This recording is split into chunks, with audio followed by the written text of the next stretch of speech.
wabarakatuh. Waalaikumsalam. Nahmaduhu wa nusalli wa nusallimu ala rasulil karim.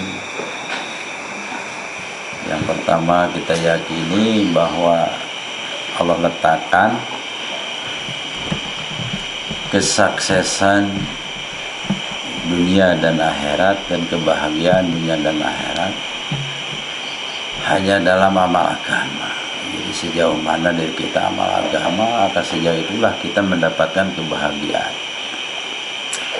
Sejauh mana kita meninggalkan agama, maka sejauh itulah kita akan mendapatkan penderitaan di dunia yang sementara, menderita di akhirat yang selama-lamanya.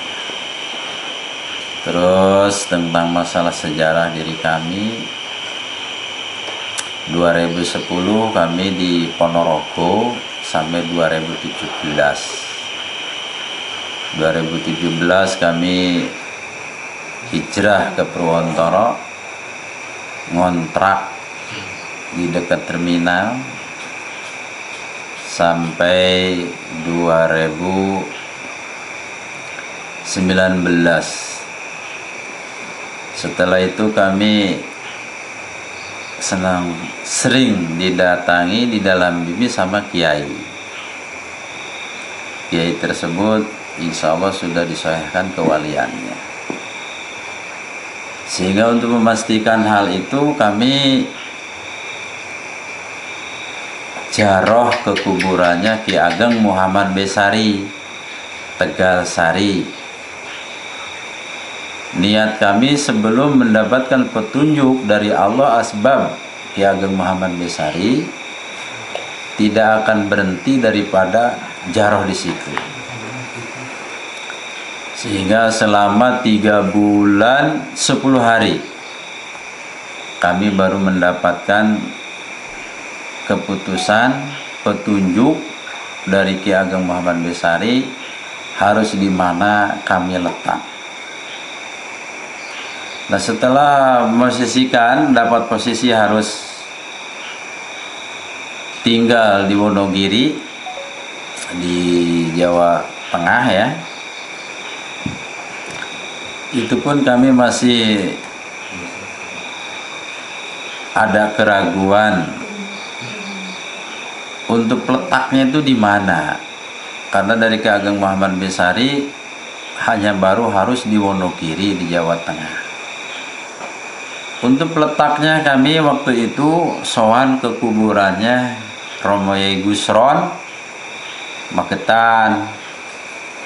Nah, dari beliau harus secepatnya punya wadah.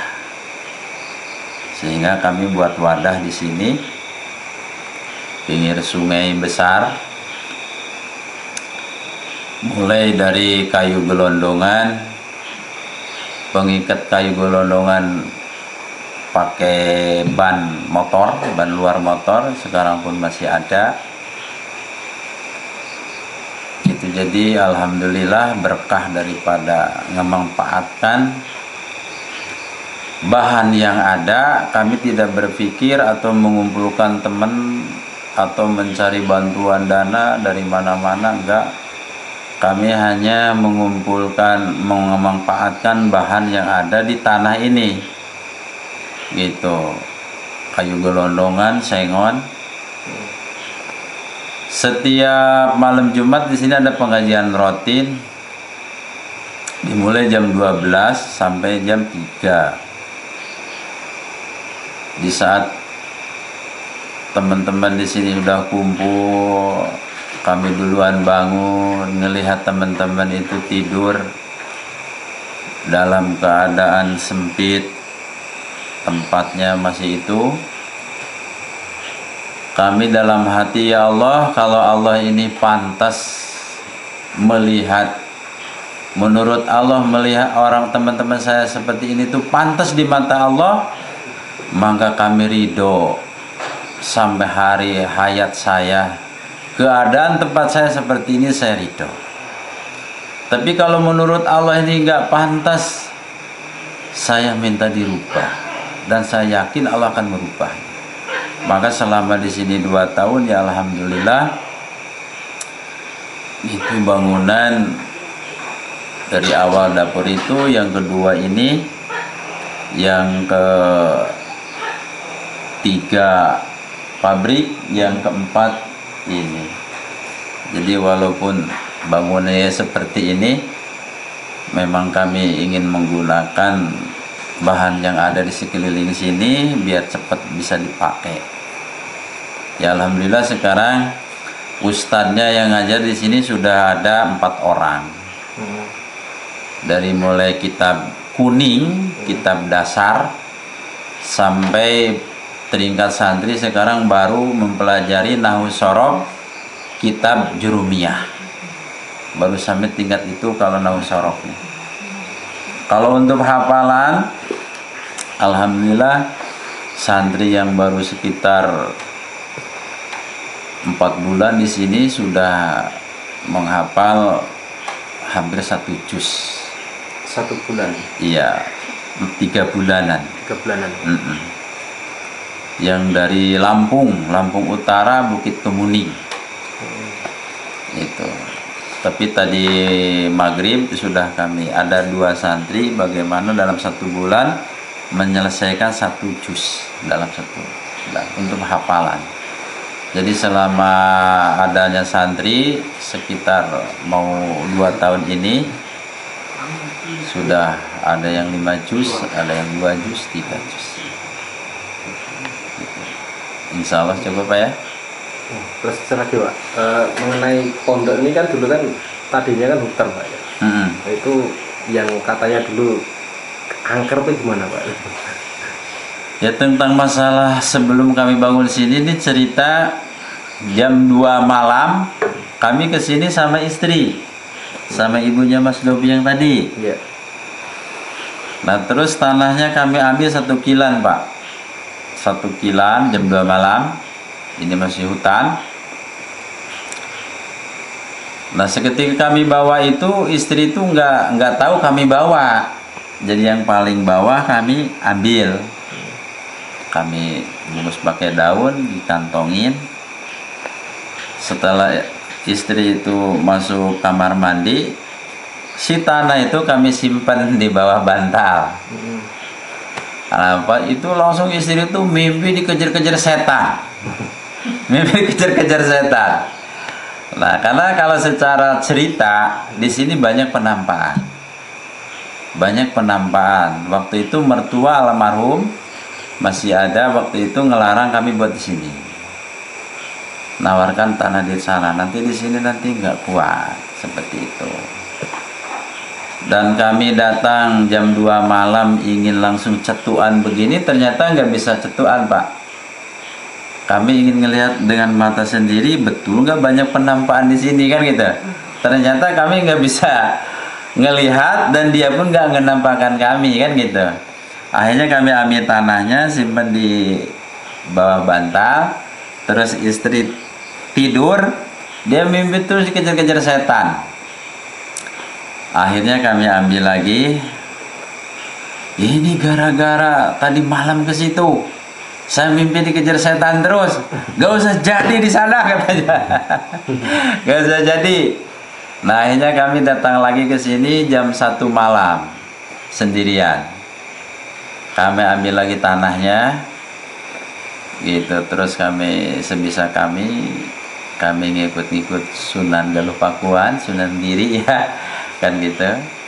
Karena Sunan Giri diberi tanah dari Syekh Ishak ayahnya kan. Nanti sampean harus buat pondok yang sesuai dengan tanah ini. Nah kami yang ngambil Arab Barokah Karamat Maunat dari Sunan Giri. Maka ada sistem digali. Terus yang kedua kalinya kami simpen lagi di bawah bantal istri. Dia tuh mimpi datang ke sini, datang kura-kura besar. Ngejar dia. Kok ngejar sudah di depan bisa nendang? Kok kura-kura bisa nendang? Itu sampai sakitnya lebih dari 1 bulan itu. Istri mimpi ditendang kura-kura di sini. Akhirnya nama marah, jangan di sini, biar saya di sana aja. Kalau sampai di sini katanya. Seperti itu. Dan terus hari yang ketiganya 2:30 kami ke sini. Pulang dari Ponorogo, terus kami ke sini jam 3 subuh. Nah, habis jam 3 subuh kami kontrol, insya Allah sudah mulai bersahabat kan. Sudah mulai bersahabat dengan gaib yang ada di sini.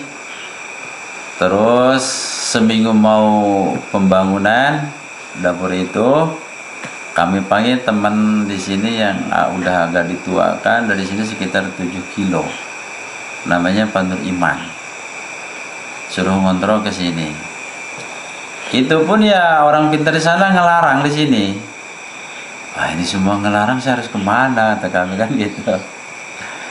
Nah, akhirnya ya kami tanya ke Mbah Mun di atas itu, Mbah, betul di sini banyak penampakan. Jadi dia tunjukkan titik-titiknya. Di sana itu ada makhluk tinggi besar, ininya gobros penuh dengan air katanya. Kulitnya sampai ngondoi ke sini. Jadi bukan jenggotnya yang panjang, tapi ondoyan isi air kulit sampai sini. Gitu. Terus di tengah pohon itu ada dulu pohon jamu mente.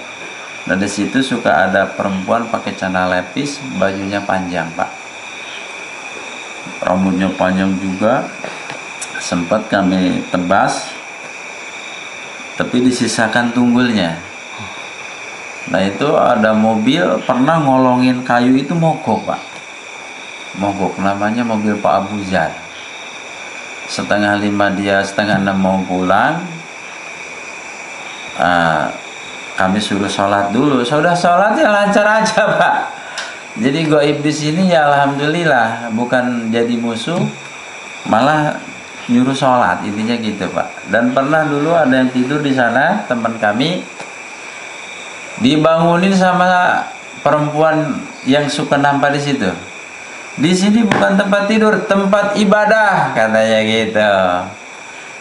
Jadi di sini itu gaib di sini minta sesuai dengan perjanjian awal. Karena di sini untuk kami pakai untuk ibadah. Maka seandainya ada teman di sini hanya ngisi dahar, Pak ya, tidur, itu pasti dijewer gitu. Dijewer di sini, pasti dijewer sama gaib di sini. Dan sering di sini, Pak, ada orang yang indigo ya, orang indigo. Jadi dia pun sama mengatakan pandangan kami, penemuan kami dengan orang-orang indigo lebih dari 3 orang ke sini itu sama. Jadi di situ tuh ada gaib juga. Dulu ada pohon tembesi besar. Di situ ada tinggi, gondrong rambutnya. Pernah sama kami nemuin nyata gini. Itu minta dipotongkan kambing. Nah, di situ ada apa di situ tuh. Nah, sama kami waktu itu paginya sama Pak Lurah ribut, kami buat serepan sepiteng, Pak. Nah, itu sempat minta tumbal. Nah, waktu minta tumbal itu kami ya nggak ngasih kan gitu. Sempat ternak kami ayam itu sakit ngedadak, sempat serempak sakit ngedadak. Nah, akhirnya kami duduk sebentar, ya alhamdulillah sekarang selesai. Terus di situ boleh Bapak nanti bawa orang indigo ke sini. Nah, di lurusan kami ini pas mentok gabur itu di situ ada keraton jin, kerajaan jin di situ, Pak. Gitu. Jadi awal kami ke sini pun sudah Allah nampakkan di situ ada pintu untuk masuk ke alam goib. Nah, jadi ada beberapa orang indigo ke sini dari Solo, dari Ponorogo. Nah, itu ada kerajaan jin, keraton jin. Bahkan waktu di dapur dia di situ, dia merem lagi. Di sana itu ada ini orang waro-waro. Banyak, Pak. Banyak. Ada yang tinggi besar, sampai besarnya tuh ngeliat gini dia itu. Nah, itu yang punya reog ini. Yang punya reog ini. Nah, itu orang indigo dari Boyolali. Jadi ke sini orang indigo baru umur segini. Nah, bapaknya kan kiai, minta dihilangkan dulu kekuatan indigonya. Di sini sudah banyak yang indigo dihilangkan gitu sama kami, ditutup. Karena ibu bapaknya khawatir. Ini paham sama hodam-hodamnya ini Pak. Orang waroan banyak di dapur itu katanya. Dan ada orang yang paling tinggi pakai baju waro. Setinggi mana? Wah tinggi Pak. Dia sampai gini. Seperti itu. Nah, jadi ini sejarah ini pun terbongkar dengan orang Andiko. Insya Allah cukup Pak ya. Untuk terakhir Pak, mungkin nama pondoknya sendiri. Kalau nama pondok ini kami pernah sowan ke guru kami di Bandung, sekarang udah almarhum. Pak Yai, bagaimana nama pondok saya ini namanya apa? Al Ajhar aja. Nah, kenapa di situ ada tulisan Al Ajhar gitu kan gitu? Nah, itu kami itu karena gurunya kami di Banten ada 17, jadi kami banyaknya gurunya, kami senang mempelajari guru-guru yang miskin gitu. Dan semua guru kami itu pondoknya gak ada mereknya Pak. Jadi seketika kami nanya kepada guru-guru pun pondoknya gak ada mereknya gitu. Nah, pikir kami takut kami ya agak ngambil cenderung ke sistem guru kami kan, takut anak keturunan kami ingin punya merek kan gitu. Nah, maka kami kasih nanya sama guru, nanti Pak ya bagaimana Insya Al Ajhar. Nah, sehingga kami hanya disimpan dalam hati kami aja kan gitu Pak, nama itu. Nah, ada temen preman namanya Ombeng, dia ketua grup motor CB, namanya si Ombeng. Itu orang Bulukarto, sangat simpati ke sini. Bagaimana Bang buat merek? Ya namanya preman gak ngaji ya. Ada kiai dari Tuban aja, ini maksudnya apa? Bah artinya ya sampean aja artikan sendiri. Jadi ada merek itu preman yang buat itu Pak.